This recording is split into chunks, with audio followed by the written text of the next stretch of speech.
This is Garis, Masculist MGTOW flyers. That is 2 3-page essays on the themes of masculism and MGTOW, written by and read aloud by Prof. Dr. Hugo de Garis.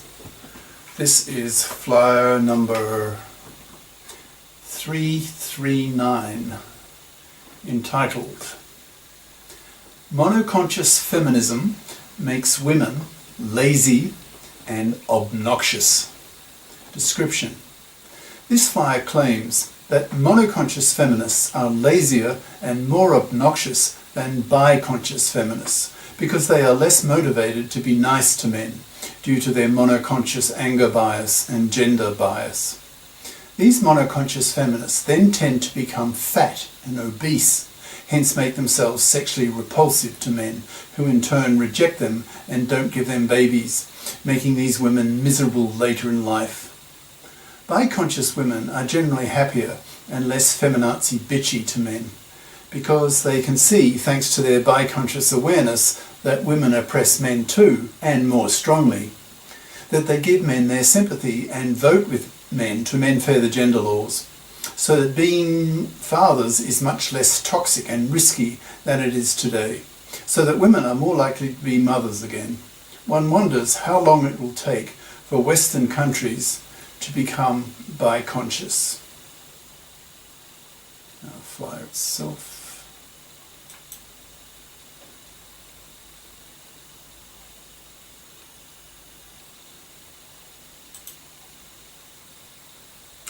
Bigger.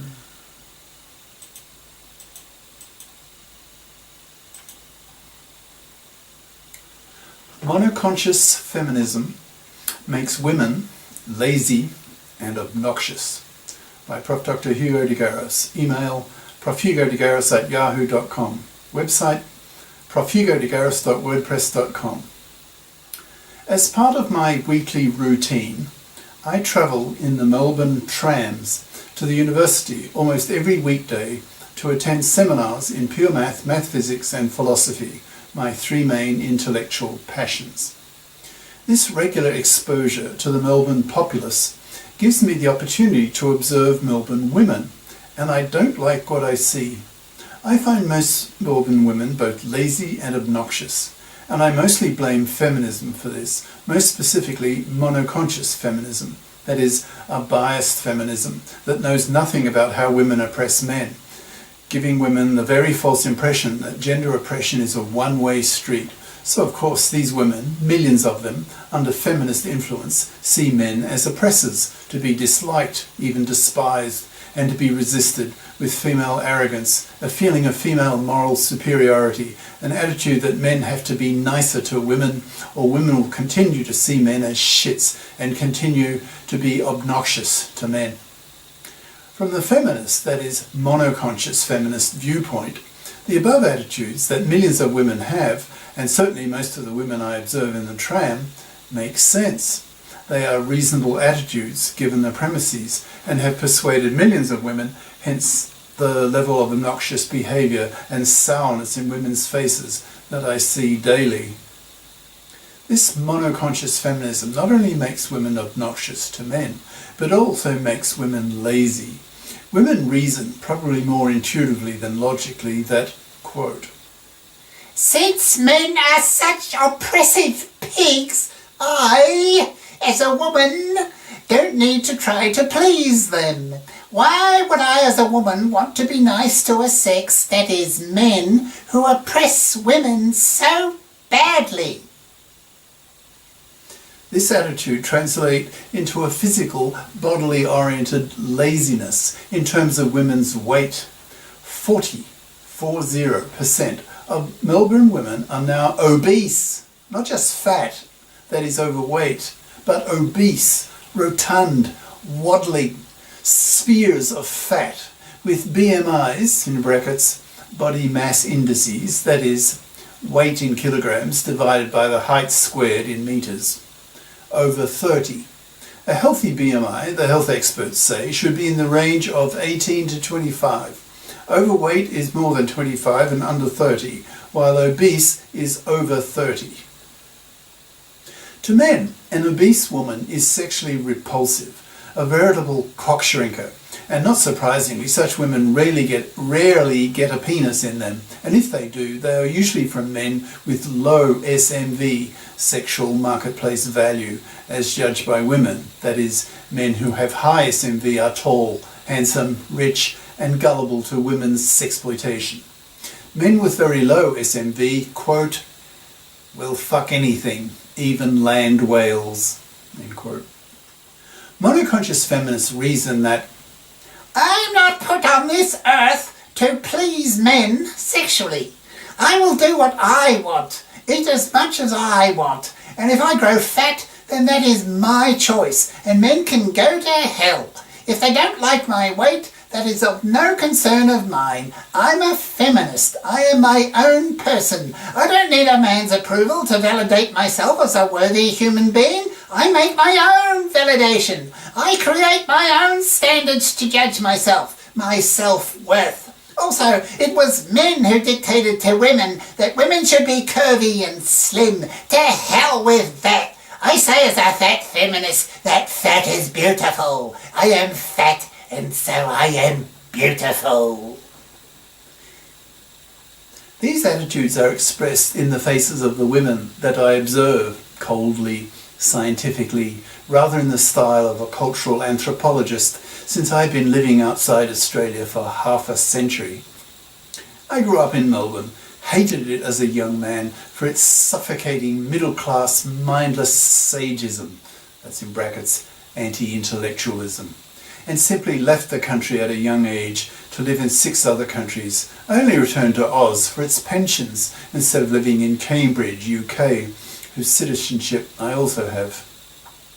I survived the still existing sport-oriented, body-oriented, mindless, middle-class values of Australian suburbia. In parentheses, Australia being one of the most suburbanised countries in the world. By using the internet and attending university seminars on weekdays, that way I construct my own single, sage, that is intellectual, lifestyle, so I can tolerate Australia.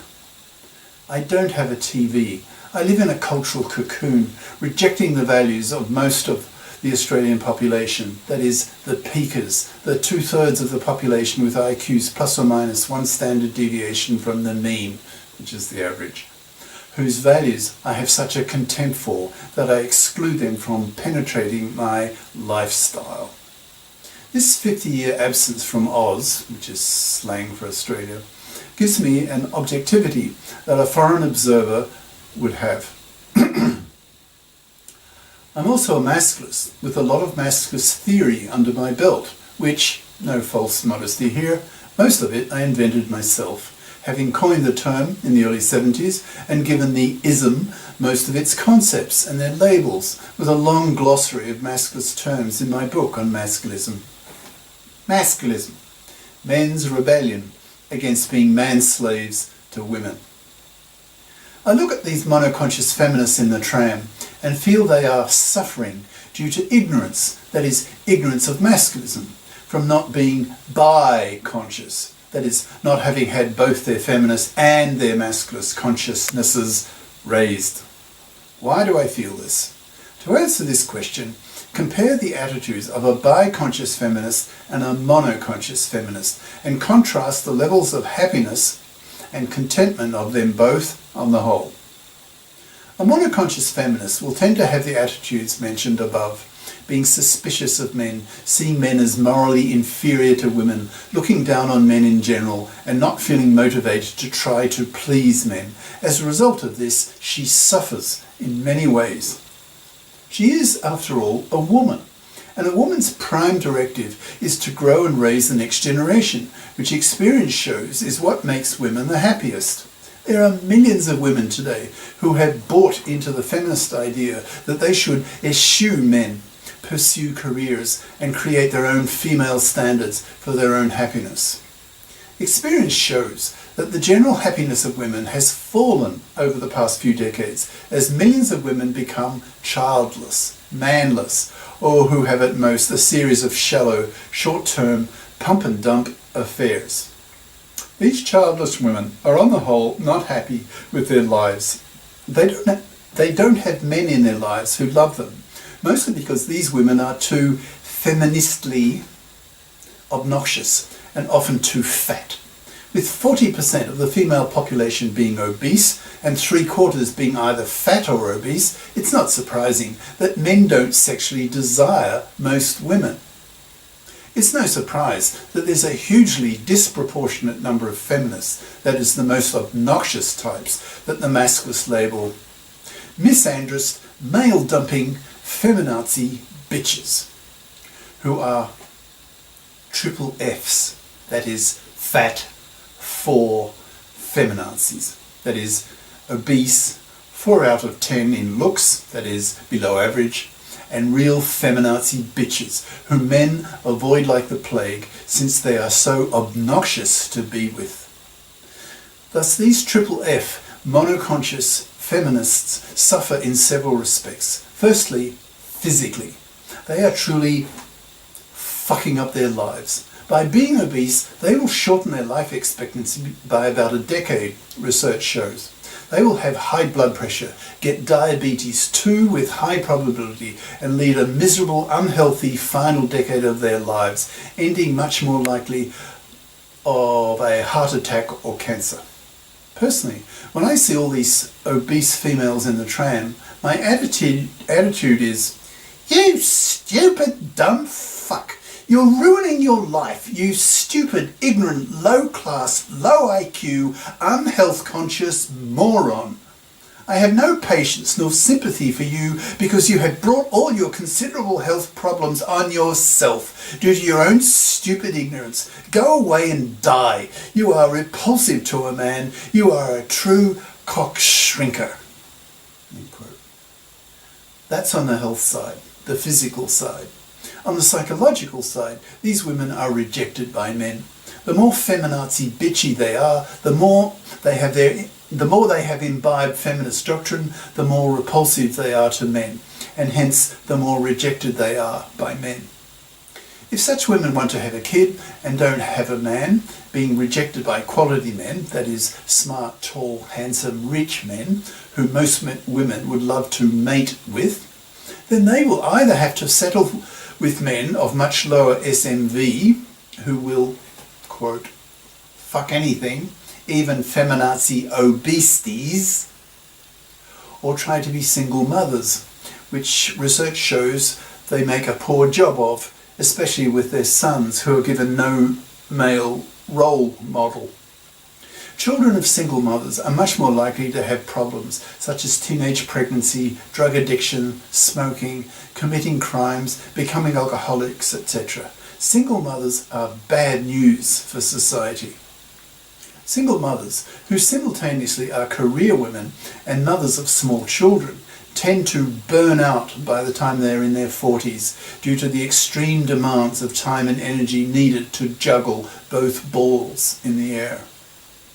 Most young women are aware of this and hence want to be able to get their financial claws into some gullible manslave who has not yet had his masculinist consciousness raised, so can be sexploited by a female into working for her so she can have a much more relaxed life, raising kids and only raising kids while they are small and returning to work full-time after they are off to school. By having a manslave, she can do that. He is paying for her to stay at home raising her kids. He is her manslave. These feministed young women are forced to pretend to be nice to men in order to trap them into manslavery, so that these young women have an easier time of it being mothers. Once they are married, have their 2 kids, have their house that the husbands pay for, they allow their true feminazi feelings to surface and drag their husbands through the feminazi, fluffy feminist, hypocrite-dominated divorce court system to financially butcher and ruin the lives of their ex-husbands, stealing his kids, his house, half his stuff, force child payments on him, and often alimony from him for life. No wonder these feminazi vermin are hated by men, with growing talk in the men's lib movement of a sex war, killing them by shooting them, because they have become indirect genociders, wiping out whole populations, so have to be stopped, if necessary, with bullets, if more benign approaches fail. Monoconscious feminists are much more likely to be manless due to their attitudes towards men. Many very smart feminists, e.g. women with PhDs and professorships, are particularly feminazi towards men because, due to their greater intelligence, they can more quickly absorb feminist ideas and proof of male oppression of women by reading many monoconscious feminist books, and hence feel they are objectively justified in despising men. As a masculist who has read more feminist books than 99% of feminists, I don't deny that men oppress women, both today and especially in the past. But speaking as a masculist, having one's feminist consciousness raised is only half the story. The other half is to have one's masculist consciousness raised, and thus to realise that women oppress men far more than vice versa, because women's oppression of men is so sustained, so much deeper, lasting decades. For example, women's financial parasitism of men, women's man-slavery of men, the fluffy feminist hypocrisy in the divorce courts, in brackets, behaving as feminists in the parliaments, demanding equal rights with men, but rejecting equal obligations with men in bothering to share equally the burden of earning a living by fipping up, that is, becoming FIPs, equals financially independent persons, by bothering to get a career-competent education at high school and college to become a FIP as an adult and not expect to parasite off the money and labour of a man, in brackets.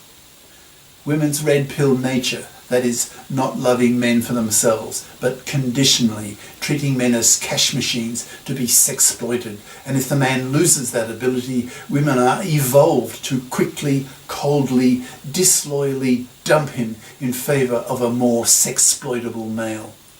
Women evolved to be like that, and it makes good Darwinian sense. A woman who remained loyal to a man who failed to bring home hunted meat risked starvation for herself and her kids. She would be more likely to survive if she dumped her hunter-failed man and monkey-branched to a better, more sexploitable, hunter-successful man. Feminists who study masculinist ideas see the world differently. They learn how women oppress men, and their former monoconscious anger at men tends to diminish as they see that gender oppression is a two-way street, that in fact women oppress men more than vice versa. These biconscious feminists then lose their gender bias, their anger bias, because the two gender angers, that is, the anger of feminists for the way men oppress women and the anger of masculists for the way women oppress men, are in opposite directions and so tend to cancel each other, so that biconscious feminists become much less feminazi bitchy and hence more likely to be more approachable by men, so are more likely to have boyfriends and hence perhaps more likely to have babies. But that will not happen in large numbers until these biconscious feminists vote with men to menfair the gender laws, for example, reforming divorce law, bringing in the paternity rejection right, etc. Biconscious feminists are then much less misandrist towards men, and hence more open-minded about what the masculist scientists say about women's genetic inferiority. For example, women's 4 IQ point lower average IQ than men's, women's 10% lower IQ variance, so that the morons and the genii are males, women's 10% smaller brains, hence 10 billion fewer neurons, hence women's 10% smaller neural processing capacity, hence women's pathetic 1% of Science Nobel Prize winners. Biconscious women are more humble as a sex because they are more open to listening to the scientific evidence showing women's genetic inferiority as presented by masculist scientists, who are the most formidable enemy of the monoconscious feminazis, whom the masculist scientists are out to destroy by intellectually crushing them. The more these is-silent monoconscious feminazis object to these masculist scientists' assertions, the angrier and more verbally violent these masculist scientists become towards these feminazi is-silent peasants, utterly crushing them mercilessly, since these masculist scientists have no desire to sex such monoconscious feminazi bitches, so do not have to pretend to be nice to them in order to penis them.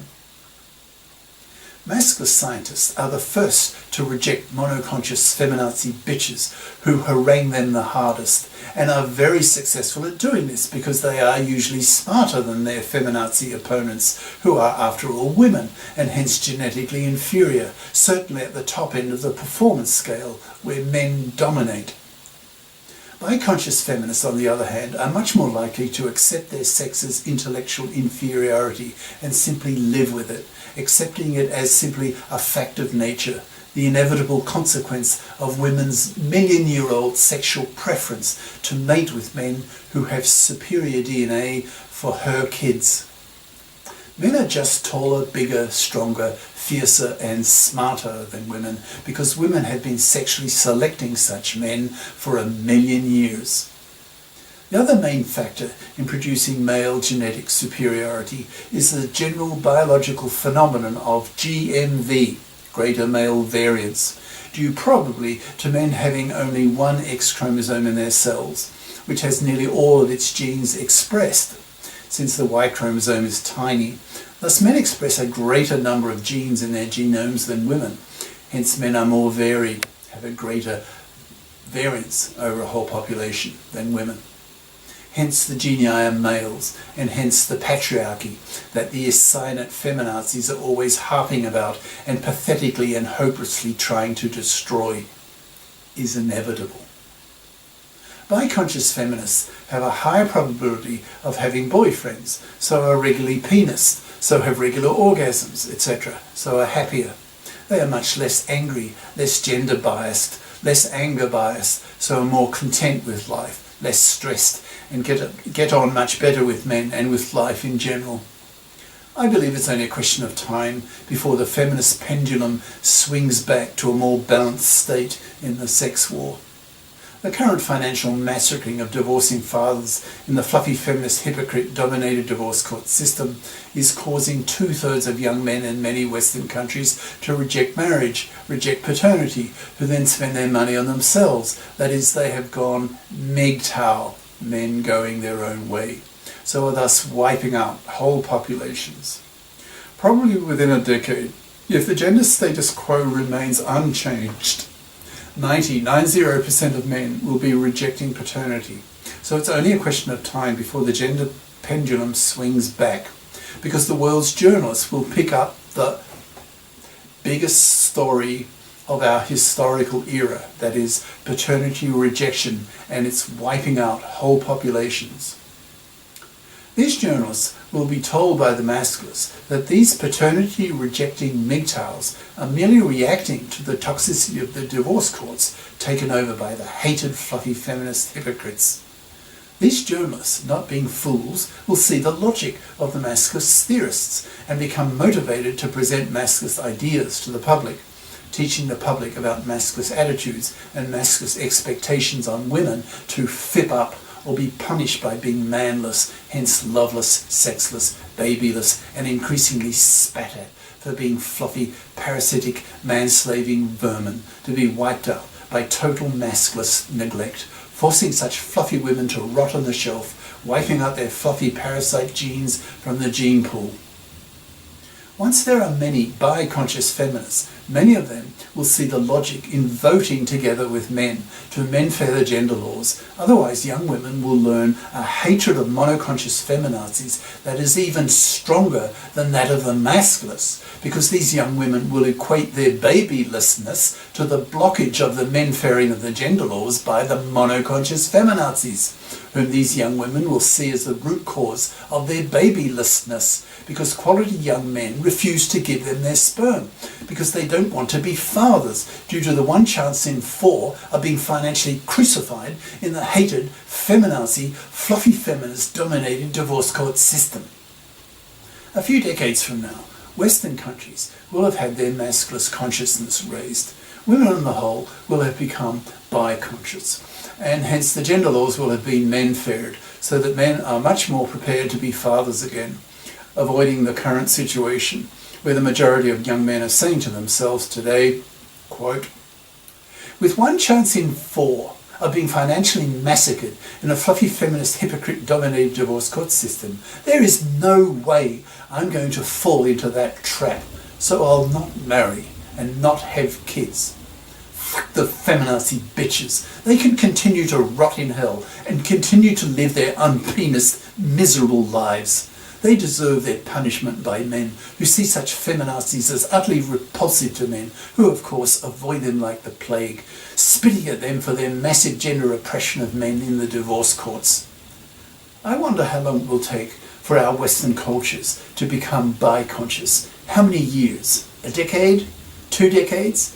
It can't be too much longer than that, because probably within a decade, 90% of young men will be rejecting paternity, and hence most of the population gets wiped out in a mere generation. So society will become very conscious of that population crash and start asking the Masculists why men are rejecting paternity in such huge numbers. The Masculists will point the finger at the hated feminazis. The gender politicians will then menfair the gender laws, otherwise we get wiped out. The swinging back of the gender pendulum thus has to happen. The only question remaining is how many years will it take? The answer to that question depends partly on how quickly and how successfully the Masculist spokesman can attract the interest and motivation of the journalists to spread Masculist ideas to the public, an aim that remains one of highest priority to the Masculist theorists and strategists. Cheers. Prof. Dr. Hugo de Garis. Email profhugodegaris@yahoo.com. Website profhugodegaris.wordpress.com. Brackets. Contains links to 300 plus YouTube Minds BitChute Masculist essays/videos. And to the book, Masculism, Men's Rebellion Against Being Man-Slaves to Women, an e-textbook of 300 plus Masculist flyers for men's studies courses. Ciao.